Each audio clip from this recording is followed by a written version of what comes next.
안녕하세요. 김덕용 목사입니다. 연일 강추위가 지속되고 있습니다. 하지만 하늘 양식을 사랑하시는 성도님들의 열기로 이 강추위도 조만간 녹아지게 되리라 믿습니다. 자, 오늘 우리가 나눌 말씀은 요한복음 4장 46절로 54절, 요한복음 4장 46절로 54절입니다. 제가 읽겠습니다. 예수께서 다시 갈릴리 가나에 이르시니 전에 물로 포도주를 만드신 곳이라. 왕의 신하가 있어 그의 아들이 가버나움에서 병들었더니 그가 예수께서 유대로부터 갈릴리로 오셨다라는 것을 듣고 가서 청하되 내려오셔서 내 아들의 병을 고쳐주소서 하니 그가 거의 죽게 되었습니다. 예수께서 이르시되 너희는 표적과 기사를 보지 못하면 도무지 믿지 아니하리라. 신하가 이르되 주여 내 아이가 죽기 전에 내려오소서. 예수께서 이르시되 가라 내 아들이 살아있다 하시니 그 사람이 예수께서 하신 말씀을 믿고 가더니 내려가는 길에서 그 종들이 오다가 만나서 아이가 살아있다 하거늘 그 낫기 시작한 때를 부른즉 어제 7시에 열기가 떨어졌나이다 하는지라. 그의 아버지가 예수께서 내 아들이 살아있다 말씀하신 그때인 줄 알고 자기와 그 온 집안이 다 믿으니라. 이것은 예수께서 유대에서 갈릴리로 오신 후에 행하신 두 번째 표적이니라. 아멘. 하나님의 말씀입니다. 오늘은 이 말씀을 통해서 믿음의 단계, 이러한 제목으로 은혜를 나누겠습니다. 인생을 살다 보면 여러 다양한 문제를 만나게 됩니다. 아마도 문제없는 인생은 없다고 할 수도 있겠죠. 그런데요, 다양한 문제 가운데 가장 견디기 힘든 문제는 아마도 자녀가 죽을 병에 걸려서 생사를 오가는 상황을 직접 봐야 할 때일 것입니다. 저도 그런 경우가 있었는데요. 저의 경우 장남이 태어나자마자 폐혈증에 걸려서 대학병원 신생아집중치료실에서 무려 20일이 넘게 마음을 졸였던 기억이 있습니다. 토요일에 아내가 13시간 진통을 겪었지만 결국 양수가 터지는 바람에 제왕절개 수술로 아이를 낳게 되었는데요. 그런데 13시간 동안 아이가 몹시도 힘들었었는지 태변을 먹게 되어서 결국 폐혈증이 오게 된 것이죠. 결과적으로 그렇게 규모는 작지 않았던 병원에서 아이를 낳았건만 결국 주일 오후에 대학병원 신생아집중치료실로 앰뷸런스를 타고 옮기게 되었습니다. 주일 오후에 열심히 사역을 하던 상황 속에서 장모님을 통해서 듣게 된 이 소식은 정말로 저희 힘이 모두 빠지도록 만들었죠. 대학병원에서는 오늘 밤이 고비라는 이야기를 당시 의사로부터 듣기까지 했었습니다. 그때 당시 저는 목사 1년 차였는데 얼마나 마음이 힘들었는지 몰라요. 더욱이 아이를 출산했던 병원에서는 아무런 잘못이 없다라는 식으로 반응을 보였기에 참으로 책임지는 사람이 없어서 너무나도 힘든 나날을 보내야만 했습니다. 그 이후에도 자녀 셋을 키우면서 이런저런 생사를 오가는 위기를 여러 번 겪기도 했는데요. 아마 자녀가 생사를 오가는 고통을 직접 겪어보지 않은 분들은 이 고통이 얼마나 힘들고 마음 아픈지 알지 못할 것입니다. 자, 이제 오늘 본문 안으로 들어가 보면 예수님께서 베푸신 두 번째 표적이 나오는데요. 바로 첫 번째 표적을 베풀었던 갈릴리 가나에서 동일하게 행하셨죠. 한 왕의 신하가 나오는데 이 왕의 신하는 가나에서 약 32km 정도 떨어진 가버나움에 자신의 아들이 죽어가고 있다며 예수님을 찾아왔습니다. 그는 예수님께 자신의 아들이 거반 죽게 되었으니 함께 내려가서 자신의 아들의 병을 고쳐달라고 간청을 했죠. 바로 왕의 신하 아들이 어떤 병에 걸려서 생사를 오고 가는지는 정확하게 오늘 본문을 통해서 알 수 없으나 52절을 통해서 아마도 열병에 걸린 것으로 추측해 볼 수가 있습니다. 여러분, 왕의 신하입니다. 따라서 당시 로마의 허락하에 유다를 다스렸던 헤롯의 신하였겠죠. 일반적으로 공무원이라면 관원으로 표현을 해줬겠지만 왕의 신하라고 사도 요한은 기록을 해주므로 이 사람은 하위직 공무원이 아니라 왕을 옆에서 모시는 고위직 공무원으로 추측해 볼 수가 있습니다. 그러기에 당시 예수님을 싫어했던, 증오했던 헤롯의 눈치를 봐야만 했던 것이죠. 그런데 자신의 아들이 죽게 되었으니 손해볼 각오를 하고 예수님을 찾아온 것입니다. 이미 왕의 신하였기에 자신의 아들을 살리기 위해서 용하다라는 의원과 병원을 수소문해서 고쳐보려 했지만 결국 아무런 소용이 없자 이제 마지막 수단으로 예수님을 찾아온 것 같습니다. 그런데요, 이런 왕의 신하의 이야기를 듣고 예수님께서는 다음과 같이 말씀합니다. 자, 오늘 본문 48절을 볼까요?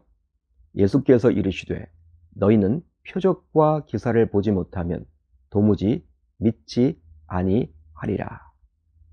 예수님께서는 왕의 신하뿐만 아니라 자신의 주변에 몰려든 사람들에게 표적과 기사를 보고서야 믿으려 한다라고 책망을 하고 있죠. 아마도 예수님께서 예루살렘에서 행했던 많은 표적을 보고 그 많은 사람들이 갈릴리까지 예수님을 따라왔던 것 같습니다. 그런 그들에게 예수님께서는 책망하고 계신 것이죠. 이처럼 우리 주변에서도 어떤 표적과 기사를 보고서야 믿는 분들이 있습니다. 예수님의 12제자 가운데 한 사람이었던 도마 역시 그런 유형의 사람이었죠. 그러기에 도마는 다른 제자들이 예수님께서 부활하셨다라고 이야기를 했을 때 다음과 같이 말하기도 했습니다. 다른 제자들이 그에게 이르되 우리가 주를 보았노라 하니 도마가 이르되 내가 그의 손에 못자국을 보며 내 손가락을 그 못자국에 넣으며 내 손을 그 옆구리에 넣어 보지 않고는 믿지 아니하겠노라. 이런 도마에게 예수님께서는 친히 찾아와 주십니다. 그리고 도마로 하여금 손가락으로 자신의 옆구리를 이렇게 만져보라고, 넣어보라고 하셨죠. 그러면서 예수님께서는 도마에게 다음과 같이 말씀하셨습니다. 요한복음 20장 29절인데요. 너는 나를 본고로 믿느냐? 보지 못하고 믿는 자들은 복되도다. 그렇습니다. 믿음의 단계, 즉 믿음의 성장 단계 중 가장 낮은 단계는 바로 자신의 두 눈으로 보고 믿는 것입니다. 실제로 불신자들에게 복음을 전하다 보면 자신의 문제가 해결함을 받으면 어떤 기적이 나타나면 하나님을 믿을 수 있다라는 분들을 만나곤 해요. 하지만 이것은 아직 성경이 말하는 진정한 믿음의 단계는 아닌 것입니다. 오늘 본문에 나오는 왕의 신하 역시 아직까지는 자신의 죽어가는 아들을 살리고자 예수님을 찾아온 것 뿐이었죠. 즉 예수님을 향한 어떤 믿음이 있었기에 예수님을 찾아온 것은 결코 아니었습니다. 이런 예수님의 말씀, 즉 너희는 표적과 기사를 보지 못하면 도무지 믿지 아니하리라. 이 말씀을 듣게 되는 이제 왕의 신하는 자신의 아들이 죽기 전에 내려와 달라고 예수님께 다시 한번 간청을 하게 되었죠. 그러자 예수님은 그에게 다음과 같이 말씀하셨습니다. 가라, 내 아들이 살아있다. 가라, 내 아들이 살아있다. 이 구절 원어를 가지고 보게 되면 내 아들이 살게 될 것이다 라는 말입니다. 이제 이 말을 듣고 이제 왕의 신하는 다음과 같은 반응을 보이게 되었는데요. 그 사람이 예수께서 하신 말씀을 믿고 가더니 이제 신하의 믿음이 조금이나마 성장했음을 엿볼 수 있습니다. 본래 그 역시 표적과 기사를 보고 믿은 사람에 불과했고 그러기에 예수를 찾아와서 직접 자신의 눈으로 보고자 자신과 함께 자신의 집으로 가서 아들을 고쳐달라고 요청을 했건만 예수께서 직접 신하의 집으로 가지 않고 말씀만으로 치유를 선언했음에도 불구하고 그 말씀만을 믿고 이제 자신의 집으로 홀로 가게 된 것이죠. 이것은 그분을 신뢰했기에 그분의 말씀을 믿는 단계라 할 수 있습니다. 실제로 이 신하는 예수님을 부를 때 49절을 보게 되면 주여라고 부르고 있죠. 이것은 주님의 뜻이 아닙니다. 바로 선생님이란 뜻이에요. 한마디로 유대 사회에서 존경의 의미를 담아서 극존칭으로 부른 것입니다. 실제 교회 내에도 이런 분들이 있곤 하죠. 즉 오랫동안 교회를 다니다 보니 예수님과의 인격적인 교제, 즉 예수님을 만난 영적 체험이 없음에도 불구하고 그냥 하나님과 예수님을 신뢰하기에 그분의 말씀인 성경 말씀에 순종하는 분들도 있곤 하죠. 어쩌면 아마도 한국교회 내에 이런 분들이 많을지도 모릅니다. 하지만 오늘 본문 52절로 53절을 보더라도 이 신하의 믿음은 그 당시 온전한 믿음이라고 말할 수는 없겠죠. 이제 이 신하는 가버나움으로 돌아가게 되었습니다. 그러다가 자신의 집에서 자신을 찾으러 온 종을 통해서 자신의 아들이 놀랍게도 살게 되었다라는 기쁜 소식을 듣게 되었죠. 신하는 언제 그런 역사가 일어났는지를 종들에게 차근차근 물어봅니다. 그러자 어제 7시, 즉 오후 1시에 열기가 떨어지게 되었음을 종들을 통해서 듣게 되었죠. 그런데 그 시간은 바로 예수님께서 내 아들이 살아있다, 내 아들이 살아있다 라는 말씀을 하신 때였습니다. 이런 놀라운 일을 직접 경험하게 된 신하는 이제 다음과 같은 반응을 보이게 되었는데요. 자, 오늘 본문 53절 하반절.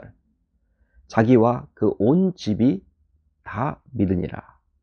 자기와 그 온 집안이 다 믿으니라. 할렐루야, 할렐루야. 한마디로 예수님의 말씀이 즉각 성취되었음을 체험하게 된 신하와 그의 온 집안은 이제 예수를 드디어 믿게 되었던 것입니다. 여러분, 이 믿음은 표적과 기사를 보고 믿은 믿음과는 분명히 질적으로 다르죠. 또 예수께서 아들을 고치실 것이라는 말씀을 듣고 믿었던 믿음과도 분명히 질적으로 다릅니다. 이 믿음은 예수에 대한 더 깊은 암과 경험에 기초한 인격적이고 자신을 건 실존적인 믿음이라 할 수 있죠. 한마디로 성경이 말하는 온전한 믿음은 바로 이런 믿음을 말하는 것입니다. 이제 말씀을 정리하겠습니다. 혹시 신자인 여러분들은 현재 어떤 믿음의 단계를 밟아가고 계십니까? 바로 표적과 기사를 봐야지만 믿는 믿음의 단계입니까? 그게 아니면 예수를 오랫동안 믿다 보니 그냥 예수를 막연히 신뢰하기에 그분의 말씀을 따르는 믿음의 단계인가요? 그게 아니라면 예수님의 말씀이 삶 속에서 직접 성취되었음을 경험한 체험적인 믿음의 단계입니까? 아직까지 여러분들의 믿음이 첫 번째 그리고 두 번째 단계에 놓여 있다면 금년 한 해 마지막 세 번째 믿음의 단계까지 나아가서 믿음의 성장이 일어나는 여러분들 모두 다 되실 수 있기를 우리 주님의 이름으로 축원합니다. 축원합니다. 자, 오늘 우리 공동체가 함께 나눌 기도 제목인데요. 두 가지입니다. 첫 번째로는 예수님을 인격적으로 만난 체험적인 믿음의 사람이 모두 되게 하소서. 다음으로 우리 교회 내에 아픈 환우들이 모두 치유받아서 참된 일꾼으로서 교회에 모두 나와서 예배를 드리게 하소서.